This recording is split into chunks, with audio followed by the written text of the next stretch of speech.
적어도 인생을 30년 이상 살았다고 한다면 누구나 공감하는 사실이 있습니다. 곧 한 생을 사는 것이 얼마나 힘들고 고달픈가에 대해서 말입니다.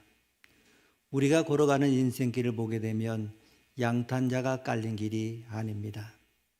인생이라고 하는 것은 절대 단순하지 않습니다. 이러한 인생의 실존에 대해서 솔로몬처럼 솔직하고 정직하게 표현한 사람도 없습니다. 하나님께서 솔로몬의 입을 통하여 인생의 진면모를 이렇게 말씀합니다. 전도서 2장 22절에서 23절 말씀 보게 되면 사람이 해 아래서 행하는 모든 수고와 마음에 애쓰는 것이 무슨 소득이 있으랴. 일평생에 근심하며 수고하는 것이 슬픔뿐이라. 그의 마음이 밤에도 쉬지 못하나니 이것도 헛되도다. 아멘. 우리가 어떻게 보게 되면 허무가를 부르고 있는 것 같습니다마는 이것이야말로 숨길 수 없는 인생의 진면모입니다. 일평생 근심하며 수고하다가 결국 슬픔으로 끝나는데 그 짐이 얼마나 무거운지 밤에도 쉬질 못하는 게 우리 인생입니다. 이것은 아무도 부인할 수 없을 것입니다. 따라서 우리는 쉬고 싶다는 생각을 자주 합니다. 좀 쉬고 싶다, 쉬었으면 좋겠다, 피곤하다, 이런 생각을 자주 하지 않습니까? 예수님도 우리 인생을 무거운 짐을 지고 끙끙거리며 걸어가는 한 사람의 모습으로 보셨습니다. 제 얘기라서 죄송합니다마는 저는 중고등학교 때에 산동네에 살았는데 그때는 수도가 들어오지 않아서 저 밑쪽에 공동수도에서 물을 사서 물지개를 지고 언덕을 오르던 때가 있었습니다. 겨울에는 물이 뚝뚝 떨어져서 지게 넓이만큼 얼음길로 이루어졌고 여름에는 땀을 뻘뻘 흘리면서 물지개를 지고 물을 길었던 기억이 있습니다. 우리 어머님이 욕심이 좀 많으셔가지고 이 물동이가 보통 사이즈 그냥 사이즈면 괜찮은데 좀 보통 사이즈보다 조금 더 큰 것을 큰 것을 물을 받아도 가격은 똑같으니까 좀 큰 것을 준비해 주셔가지고 이제 그것을 지고 이제 올라갑니다. 정말 산 비탈이다 보니까 아무데나 물지개를 내놓고 쉴 수가 없습니다. 그러다가 적당한 자리가 보이면 물지개를 내려놓고 쉽니다. 그때 무슨 생각을 했겠습니까? 왜 나만 이렇게 계속 물지개를 제하는가? 왜 우리만 이렇게 물지개를 제하는가? 좀 더 편안한 삶이 없나? 너무나 힘들다? 이렇게 생각했던 적이 있습니다. 어쩌면 우리의 인생이 바로 이렇습니다. 무거운 짐을 지고 헛걱거리며 가다가 쉴 만한 데 앉으면 이대로 가버렸으면 좋겠다라고 할 생각이 들 정도로 힘들고 무거운 것이 우리 인생길이 아닙니까? 이런 우리에게 예수님께서 어떤 말씀을 해 주시는지 아십니까? 성경을 읽는 분이라고 한다면 이 말씀이 주는 아름다운 은혜를 잊지 못합니다. 누구나 좋아하는 말씀입니다. 오늘 본문의 말씀입니다. 28절에서 30절 우리가 함께 읽습니다. 수고하고 무거운 짐진 자들아 다 내게로 오라. 내가 너희를 쉬게 하리라. 나는 마음이 온유하고 겸손하니 나의 멍에를 메고 내게 배우라. 그리하면 너희 마음이 쉼을 얻으리니 이는 내 멍에는 쉽고 내 짐은 가벼움이라 하시니라. 아멘. 정말로 살벌한 사막에서 발견한 오아시스요 하늘로부터 들리는 상쾌한 위로의 말씀입니다. 정말 마음 놓고 기대고 싶은 넓고 따뜻한 품처럼 느껴지지 않습니까? 예수님이 우리를 향해 주시는 초청의 말씀입니다. 도대체 그가 누구이길래 우리에게 오라고 합니까? 그가 누구이길래 내가 너를 쉬게 해주겠다고 하십니까? 도대체 누구이길래 그렇게 자신 있게 우리를 초청하고 쉬게 해주겠다고 말씀하느냐 이 말입니다. 이것은 여러분이 알아야 할 굉장히 중요한 내용입니다. 나에게 오라고 하고 쉬게 해주겠다 하는 그분이 도대체 누굽니까? 누구길래 나에게 그런 이야기를 함부로 합니까? 과연 내가 믿을 수 있는 분인지, 내가 신뢰해도 되는지, 정말 그분에게 가도 되는지 등등 이런 질문에 대해서 확신이 생겨야 오늘 이 자리에서 우리가 다시 한번 예수를 믿는 분명한 의미를 발견하게 될 것입니다. 그가 누굽니까? 예수님이 누구십니까? 이에 대해 다음 구절을 통하여 설명해 드리면 빌립보서 2장 6절에서 8절 말씀에 그는 근본 하나님의 본체시나 하나님과 동등됨을 취할 것으로 여기지 아니하시고 오히려 자기를 비워 종의 형체를 가지사 사람들과 같이 되셨고 사람의 모양으로 나타나사 자기를 낮추시고 죽기까지 복종하셨으니 곧 십자가에 죽으심이라. 아멘. 여기서 그라고 하는 것은 예수님을 말합니다. 그가 하나님의 본체라는 말은 예수님이 곧 하나님 자신이요 하나님과 동등한 분이라고 하는 그런 의미입니다. 예수님은 하나님입니다. 예수님은 천지 만물을 창조하신 하나님이십니다. 예수님은 알파 오메가입니다. 시작과 끝입니다. 모든 만유의 주가 되시는 분입니다. 그분이 바로 예수님입니다.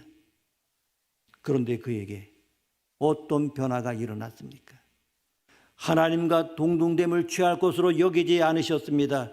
이 말은 하나님으로서 받을 영광을 거절하시고 오히려 자기 영광을 다 내버리고 종의 형체를 가지셨다고 하는 말입니다. 다시 말하면 노예와 같은 모습으로, 노예와 같은 천한 신분으로 세상에 오셨다는 말입니다. 그래서 사람들과 같이 되었고 사람의 모양으로 오셨습니다.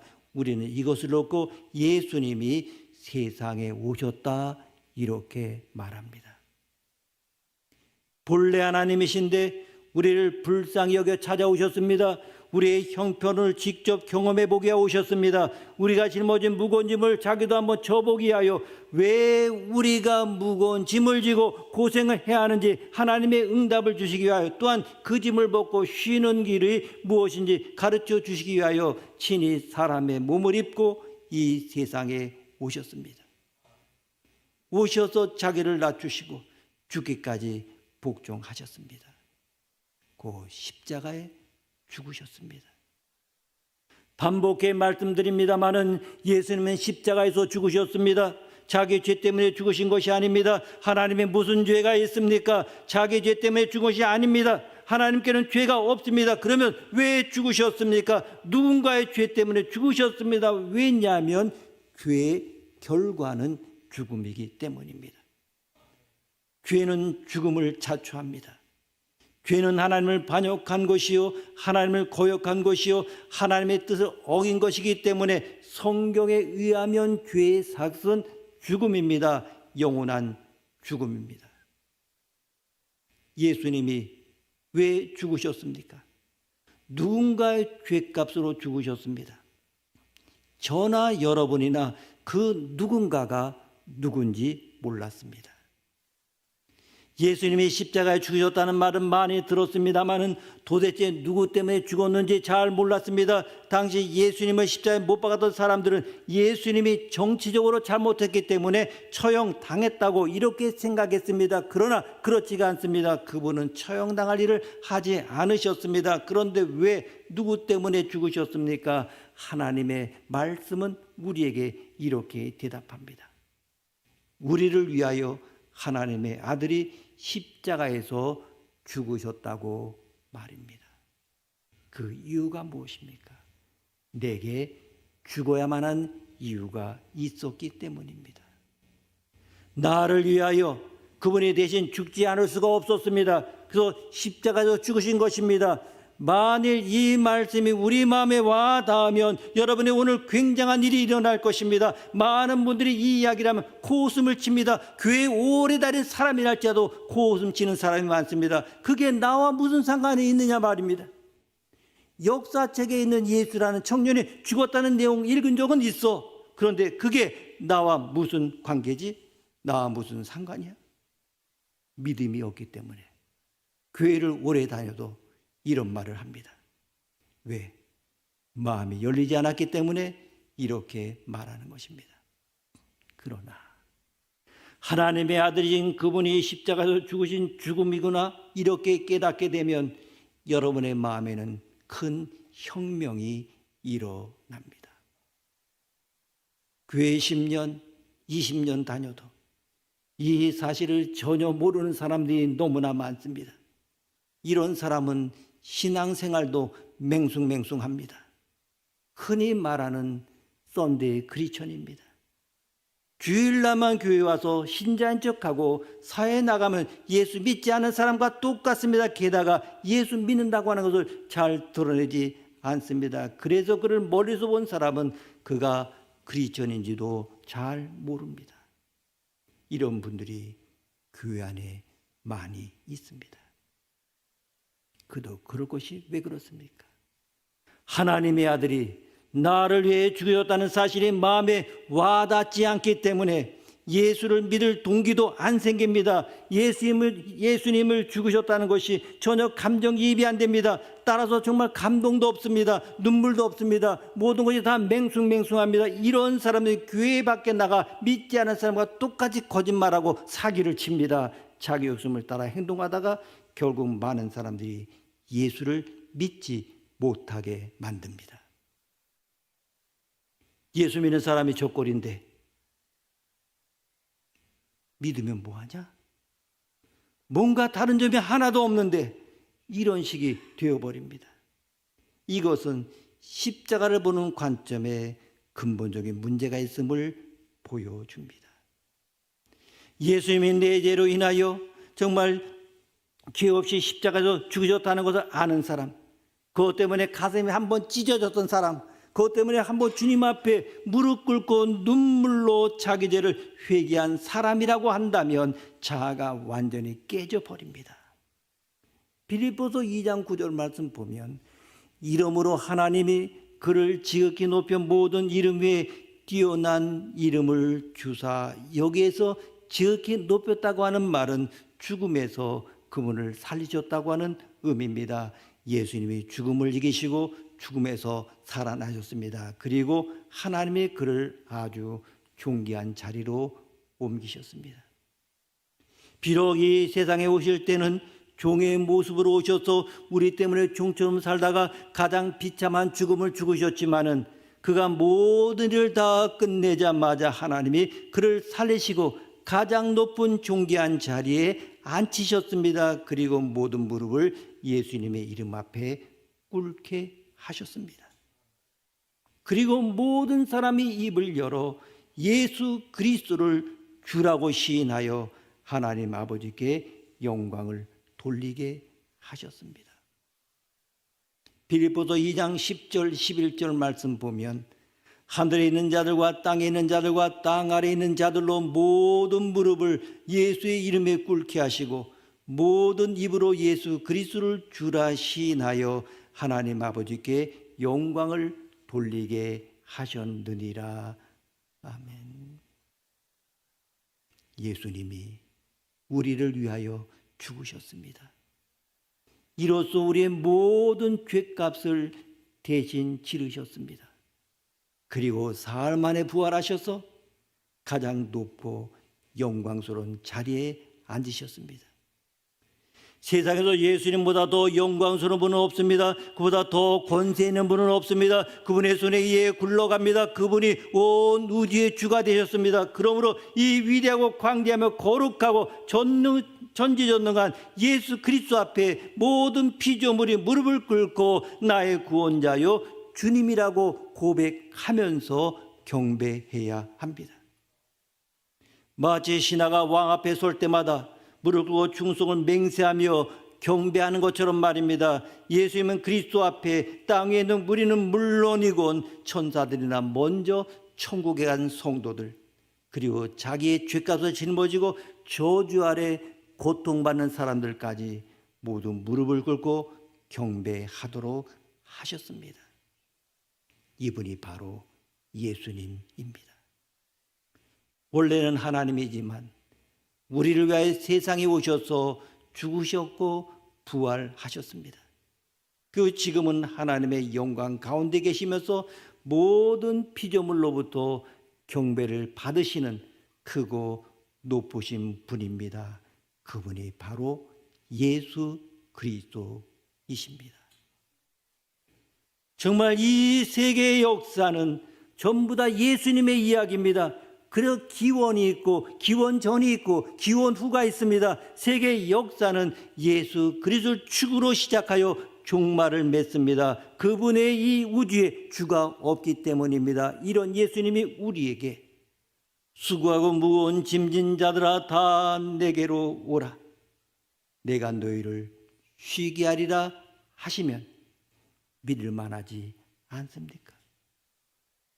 이 정도의 분이 오라고 초청한다면 한번 가볼 만하지 않습니까?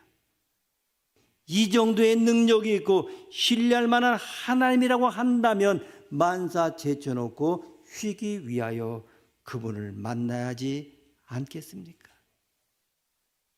예수님이 어떻게 우리를 쉬게 합니까? 먼저 우리가 짊어진 인생의 짐을 덮어주시거나 그 짐을 가볍게 지고 가도록 해주십니다. 쉽게 말하면 인생고에서 우리를 쉬게 해주신다는 말입니다. 내가 쓰러졌을 때 나를 일으켜 세우시는 분이 예수님입니다. 나의 잔이 빌 때마다 내 잔을 채워주시는 분이 예수님이십니다. 비록 세상은 나에게 상처를 주고 짓밟지만은 나를 가까이 찾아오셔서 다시 일으켜 주시는 분이 예수님이십니다. 비록 내 눈에는 보이지 않지만 그분의 크고 따뜻한 손이 항상 나를 붙들고 계심을 자주 체험합니다.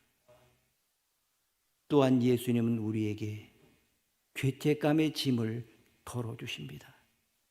죄를 짓지 않고 사는 사람 한 사람도 없습니다. 저도 죄를 짓고 여러분도 죄를 짓습니다. 죄를 짓고 나면 이 양심에 큰 상처를 남깁니다. 그래서 나도 모르게 불안해집니다. 가정에 좋지 않은 일이라도 일어나면 지은 죄가 많아서 그런 것 아닌가 이렇게 생각합니다. 이것이 바로 죄책감입니다.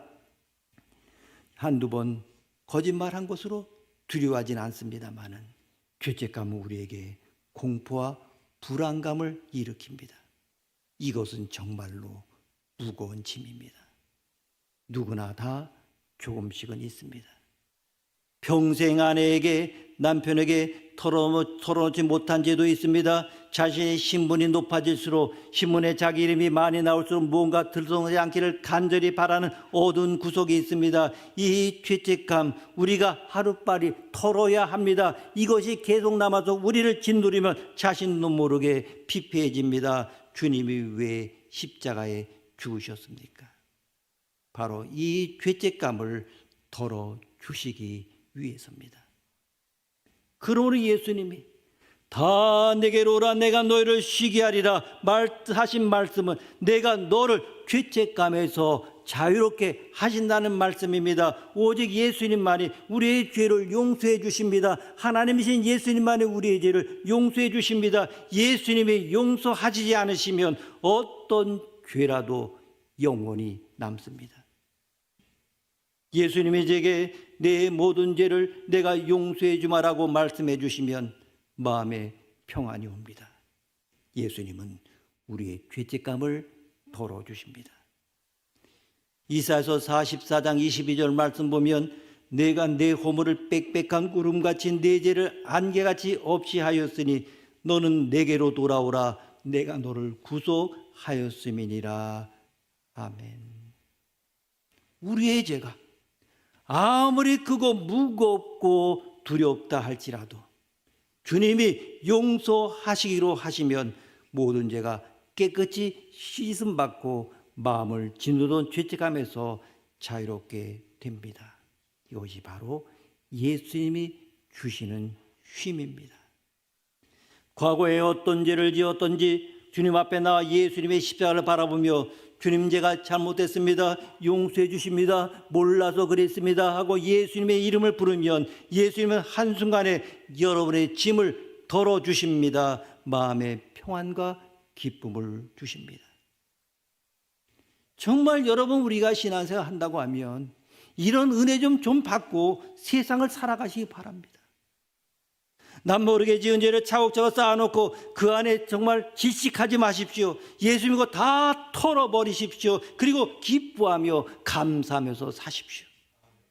이것이 주님이 주시는 축복입니다.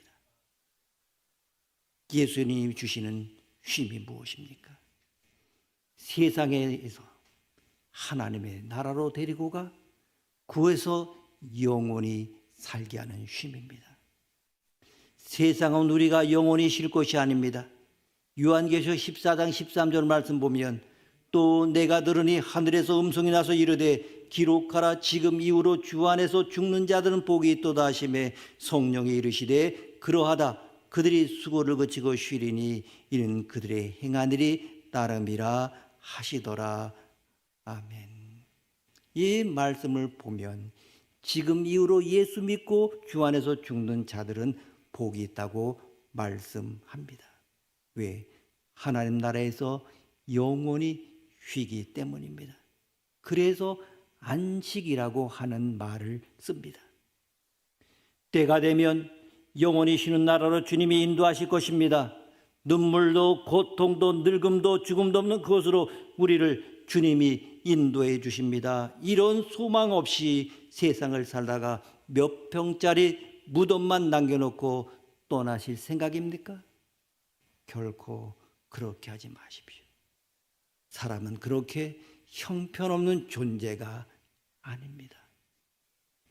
우리는 그렇게 끝나는 존재가 아닙니다. 우리는 주님 앞으로 가야 하는 존재입니다. 하나님이 우리를 만드셨기 때문에 아버지에게로 가야 합니다. 아버지 품에 안길 때 영원히 쉬게 됩니다. 이 쉼을 우리 주님이 주십니다. 인생의 무거운 짐을 가볍게 해주시고 우리를 쉬게 하시는 예수님, 죄책감의 짐을 내려주시고 씻어주시며 쉬게 하시는 예수님, 그리고 이 세상에서 영원히 쉴 곳으로 옮겨주셔서 우리에게 쉼을 주시는 그 예수님이 오늘 우리에게 말씀하십니다. 수고하고 무거운 짐진 자들아 다 내게로 오라. 내가 너희를 쉬게 하리라. 아멘. 예수님의 이 초청 앞에 이제 여러분이 응답할 시간입니다. 나의 믿음을 다시 한번 돌이켜보며 그렇게 오랫동안 교회를 다녔지만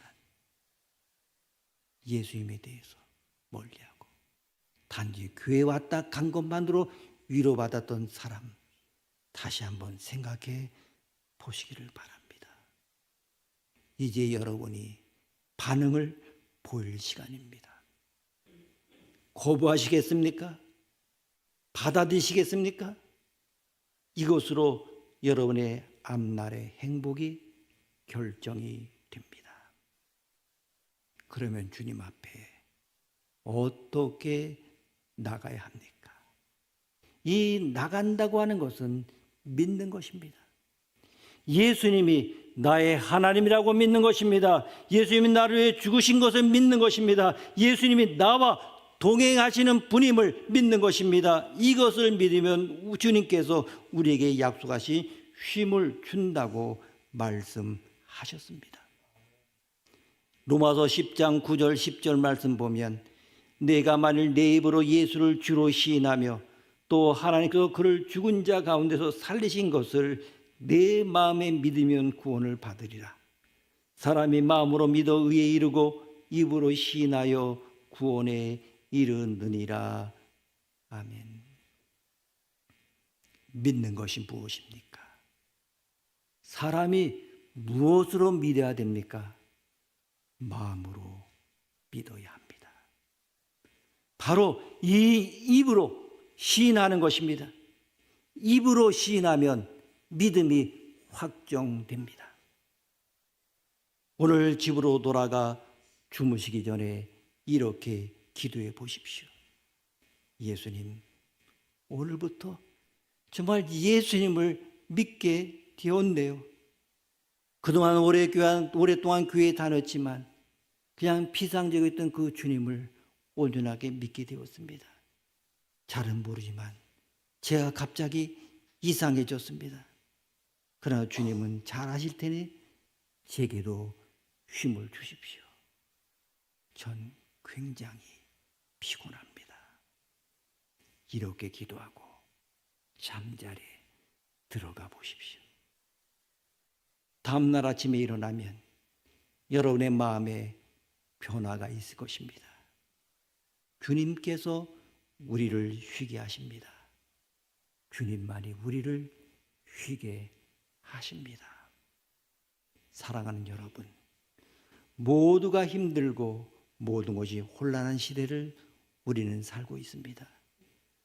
갈등과 분열의 끝이 보이지 않습니다.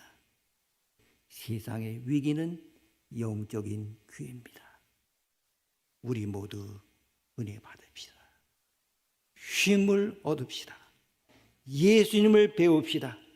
예수 그리스도로 행복하고 축복받는 성도가 됩시다.